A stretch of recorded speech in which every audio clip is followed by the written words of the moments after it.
May it please the court. Oh, and tell me how much time you want to reserve. I would like to reserve 5 minutes, Your Honor. Thank you.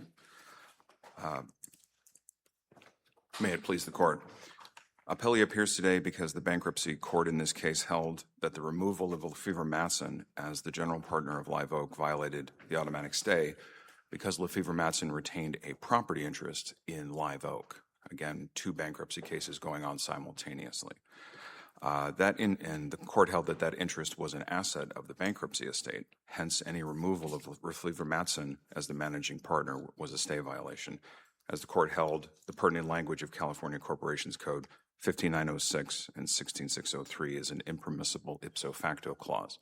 And they struck that down on the basis saying that there is no disassociation upon the filing of a bankruptcy case, despite the fact that California statutory law says specifically that they're disassociated. And in my brief, I cited a series of California cases showing that disassociation occurs. Court held it was an impermissible ipso facto clause and then backed into the property interest. As I argue in my brief, there is only one property interest created in a partnership for California law, which is the AK statute, which is, and I had that right here. Yeah, it's California Corporations Code 15901.02 AK. Transferable interest means a partner's right to receive distributions. That is the only property interest that a partner has. California Corporations Code 15907.01a holds the only interest of a partner which is transferable is the partner's transferable interest, which is limited to the right to distributions. In this instance, the bankruptcy court held that the property interest in the form of the management rights was transferred from Live Oak to Lefever Mattson, and upon the filing of the bankruptcy cases, Lefever Mattson owns the management interest in Live Oak. And hence, when we conducted a partnership vote to remove Lefever Mattson, that was alleged to be a violation of the automatic stay. The reason we're appearing here today is because California appears to not create a management interest.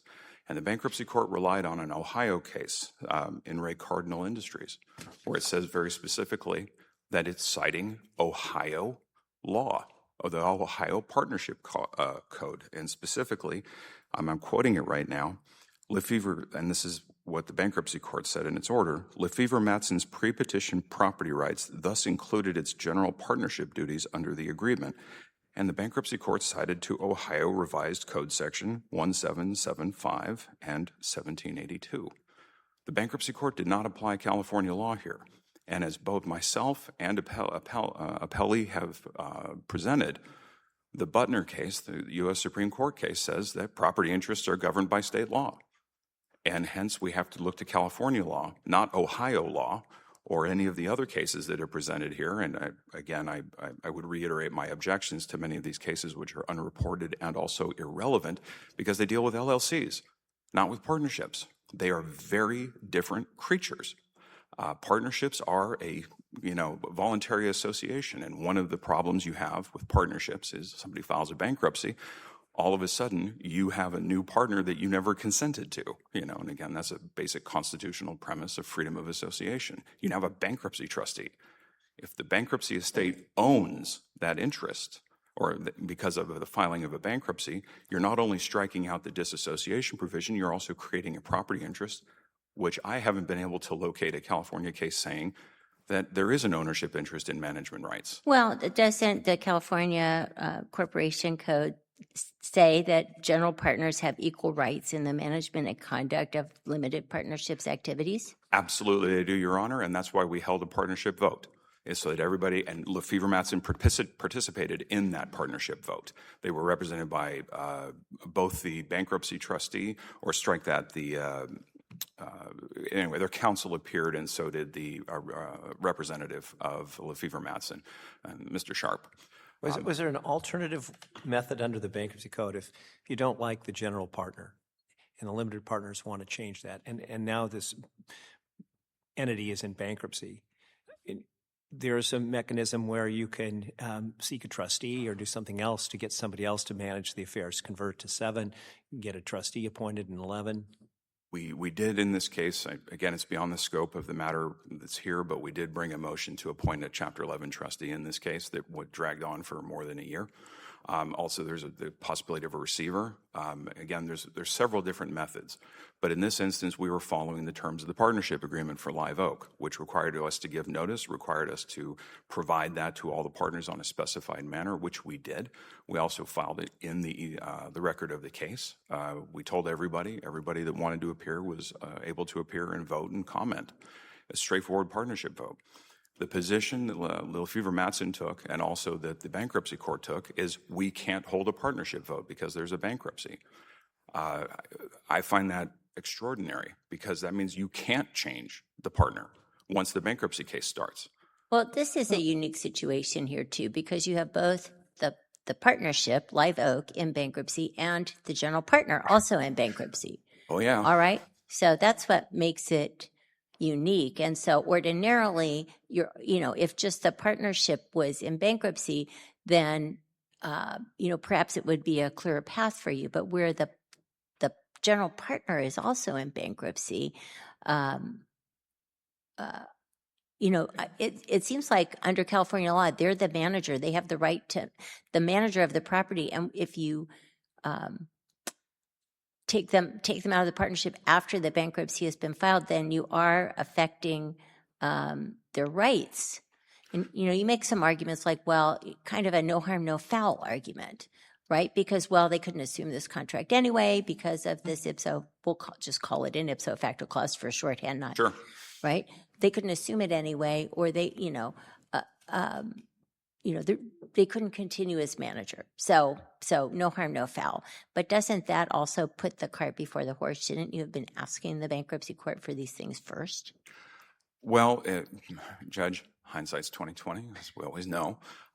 What would I have done different? A lot of different things. But the point I'm trying to make here is that the bankruptcy court's ruling has the effect of saying that Live Oak can't manage itself, even though it's in its own bankruptcy case. Is that the case? You said, go ahead. Sorry, that's not how I read the case. It just says you violated the stay by doing that.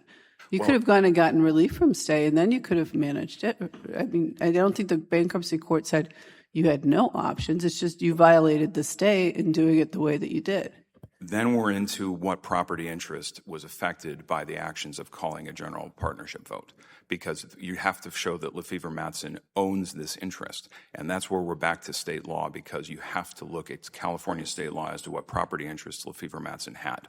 And if you look at state law, it says there is only the transferable interest. There is no managerial interest. That's not a property right created by California law. And we're here saying you need to apply California law on this subject. And I've looked for cases, and my bet is you guys are going to find that one magic case that solves everything.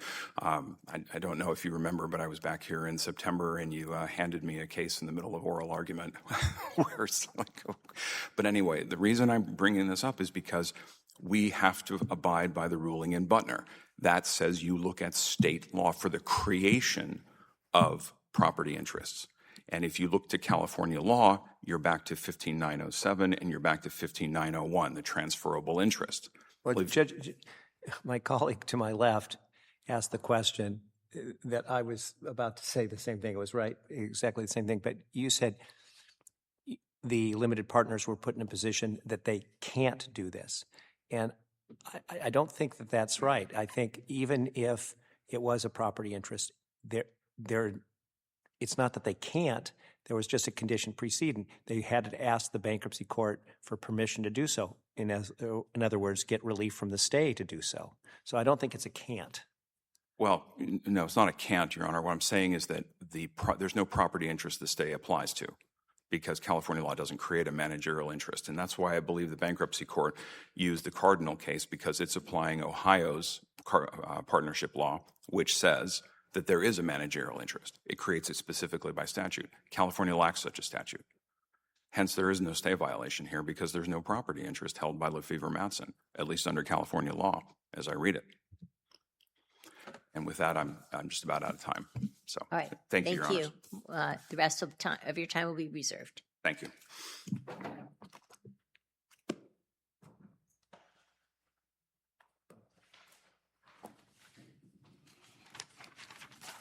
Good morning. I'm John Fear of Pacholsky Stang, appearing for the Official Committee of Unsecured Creditors, which argues before you today pursuant to a standing stipulation entered in the bankruptcy court.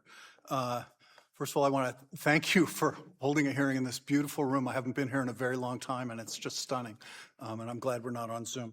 That said, I'd like to just sort of highlight how we look at this and how I think Judge Novak looked at this, and how I know Judge Lopez looked at this in the Envision Healthcare case. Property of the estate is about the most fundamental concept that we have in bankruptcy law. When I teach the course at UC Law SF, it's the first thing we talk about. And the question here is, in looking at property of the estate, do we slavishly apply state law, or does state law sometimes yield to bankruptcy law? And for that, we go to the very first case in the casebook that I use, which is Butner. And Butner says very clearly, property interests are created and defined by state law.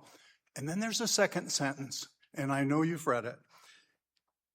Unless some federal interest requires a different result, there is no reason why such interest should be analyzed differently simply because an interested party is involved in a bankruptcy.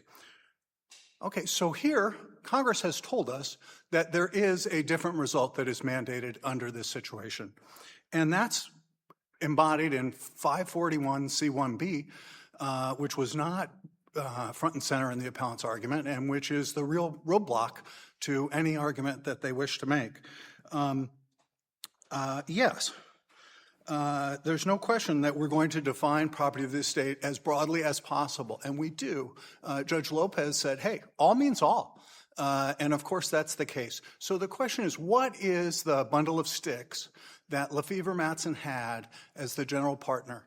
And front and center in that bundle of sticks is the right to manage and control the affairs of Live Oak as the general partner. It's right there in the partnership agreement. It's a contract right. It doesn't go away.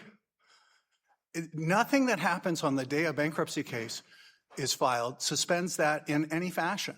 And instead, what we have is a situation where maybe that interest can't be transferred. Maybe there's a catapult problem. It doesn't matter. Until someone tries to assume or reject that contract, it's a binding contract right under which Lefever Mattson, as the general partner, had specific rights and obligations. It discharged all those obligations in the way that it saw fit. The limited partners who ultimately voted to remove Lefever Mattson disagreed, but they did have a path. The stay was absolutely in place because it was property of the estate. And as a result, what they needed to do was come to the bankruptcy court, and they could have done it at any time, right? I mean, it's not like this matter arose at the last second. They were warned before their meeting in a letter written by Mr. Sharp, which is in the court's file. They were warned after the meeting in a letter that I wrote explaining what the situation was. And it was only when neither of those letters were successful in any way that we had to bring the motion that we did, which ultimately, after careful consideration, the judge chose to grant for the reasons in his very well thought out opinion. So I'm almost finished. I will say that, yes, in Envision Healthcare, Judge Lopez was looking at a provision of the Delaware Limited Liability Company Act. But it's the same provision that's in 16601 of the California Corporations Code relating to limited partnerships. It says exactly the same thing. It works exactly the same way.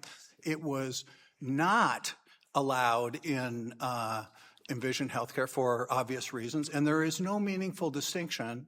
The fact that it was under Delaware law just doesn't matter. It's the same thing. It's an ipso facto effort by the state of California and the legislature, and they have many. There's a different one that I teach in my class about CalPERS. In the city of Stockton, there's a case. But in any event, Your Honors, this is not.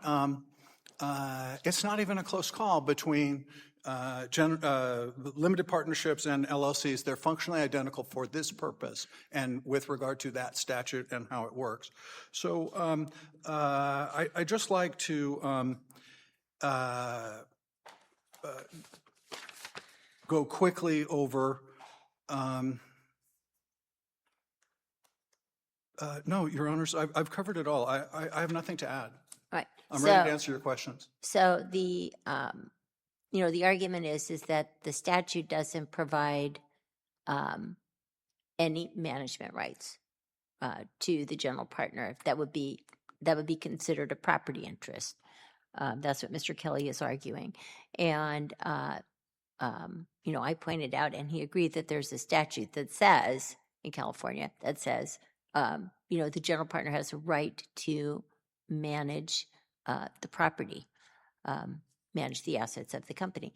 Does that create a property right? Just that statute create a property right in addition to the contract right that you mentioned? Your Honor, I think so. And how could it be otherwise? How could the code not give the general partner that responsibility in a limited partnership? The whole business purpose of limited partnerships would fall down without that. So I think that is an additional right, but it's very clear that every limited partner signed the limited partnership agreement. That's where the right exists. There are cases that have looked at that exact situation, and therefore we think that there's only one conclusion here. There was a property interest in the right to manage that company, and it was protected by the automatic stay, and there was no motion for relief. All right. Any questions? No? Thank you very much, Mr. Fiero. Thank you.